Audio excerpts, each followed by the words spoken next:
All right, guys. So today I'm going to teach you how to launch a successful Kickstarter campaign and raise up to 100K on your first campaign.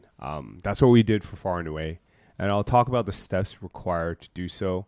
I've had friends raise millions, but we were only able to hit like about 100K, and I'm going to talk about that today, and like the work that's required and amount of capital needed to launch something like this. But yeah, let's get into it.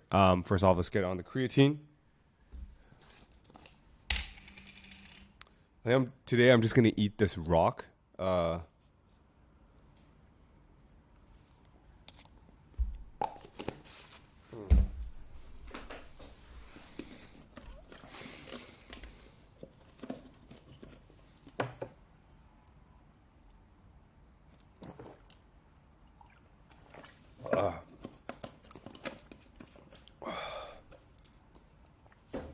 All right, let's go. All right, so yesterday we did about nearly $4,300 in total revenue. Amazon at 2,000, Mediavine at nearly 1,100, Fanfuel Sound Health at $17, and OnlyFans at about $1,100. Decent day. One thing to note is Amazon's number, I reported it incorrectly. The day yesterday should have been lower, but because I reported so late in the day, Amazon already updated, so the number I reported yesterday should have been for today, but it's fine. I don't think anyone's even listening to this anymore. Anyways, right. If you guys like me talking about stuff that's not just normally SEO, but online businesses in general, similar to launching your own Kickstarter, just comment Kickstarter for the YouTube algorithm, and then just let me know that in the comment section below. All right. Anyways, the order revenue yesterday, 38.1K again. I should have reported 33K from the day before, but fuck it, whatever. It ain't a big deal. Anyways, Levanta yesterday was only $55. Day before was $70. Day before that was $111. So downward trajectory, but we'll be fine. Yeah, let's talk about today's episode. By the way, today you're probably going to want to sign up for the first link in the description. Get all the details of a Kickstarter campaign. All right, so before we get started, why am I qualified to talk about this? I linked Far and Away's Kickstarter project. We raised about 64K on Kickstarter, another like 26K on on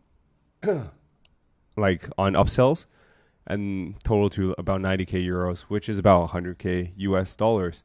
Why is Kickstarter one of the greatest launch methods for a D2C brand? Is because you can quickly make sure you have product market fit, and you don't need much capital to get started. You don't need to have any MOQs. You just need a sample to get started, and also you get the cash up front, and then you can take that cash as starting capital to put in your MOQs. So for example, we didn't have to spend, we probably spent like 5 to 10 grand on our video, and then just went to the factory, shot a bunch of videos, and then launched on that. And we took the 100K as pretty much our seed capital, and then put that into inventory, and then the rest was history. Far and Away is now a 7-figure annual business, and it's doing well, right? So what exactly goes into a Kickstarter campaign? I think a lot of people struggle with this, especially people who've never done e-com before. But people in the e-com space, they know that this is one of the best methods ever, because let's say you raise, like $1 million. You get that $1 million, right? Cash in your pocket, and there's no cash conversion cycle, because you already know the amount of orders you need to fulfill. You just take that, probably put some into inventory, put some, dividend it out, and yeah, it's just gravy. You know what I mean? You don't have to hold any inventory. It's almost like drop shipping, because people are happy to wait for a Kickstarter product to come out. So anyways, how do we start? You always have to go to the factory, work with them, design a prototype. It could be sketches, mock-ups, renders nowadays. And then with that, you have to create a promotional video. So do not skimp out on this. Do not be a cheap ass with the promo video, because that's the hardest selling point. Treat it as like a VSL, like a sales letter, right? And then what we did was, we hired a Nat Geo award-winning videographer. We went around Portugal. We went into the factories. We talked to the owners, interviewed them, included all of that in our Kickstarter video. And pretty much we built the landing page as well. Let me show you guys. So the video is here. You guys can take a look. I linked it in the description. It's nice looking shit. All this we had to create in-house. Some factory workers, great. Look at this beautiful shot. We really like this one. And then you just talk about like your sourcing journey, right? And like how it works. We got all of this done on Fiverr. These buttons are on Canva. This was Canva. We shot this with our videographer. These are just stills from our video. And then we just show like them getting packed. That's it. It was like pretty simple, relatively simple. A lot of work went into this, mostly because we had to build it ourselves. This is me, it's my business partner, Albert. And yeah, I think you need like a pricing list and a timeline. That's it. Build a landing page. And then with the landing page, you go out to agencies. So you're probably thinking, oh, why do I have to pay agencies? They're charging like 20, 30% of revenue. Like, how I could probably do it myself. No, you can't. All right. Albert and I thought this. You can't launch it on your own. Agencies are required. Why is that? Because they have such aged pixels for the Kickstarter audience. So what that means is, because they're a Kickstarter agency, their pixel list pretty much is all Kickstarter buyers. And the percentage of repeat buyers is super high on Kickstarter, because they love supporting like up and coming projects, right? So just go with an agency. There are really good ones and there are really shitty ones. So what I would do is I would go into your niche, find out the most recent successful campaigns, and then hire those agencies. All right. Anyways, after you hire an agency, do a pre-launch with them, you spend a couple grand on ads with them, and then you build a list. And you pitch the Kickstarter editorial staff for projects we love, which means like you get like a little stamp on the side. We didn't get it for this campaign. It would be somewhere like here, projects we love. And it's just like an artificial boost on your listing. And that's it. And after you get included or you don't, it's fine. On your launch date, you launch hard with paid.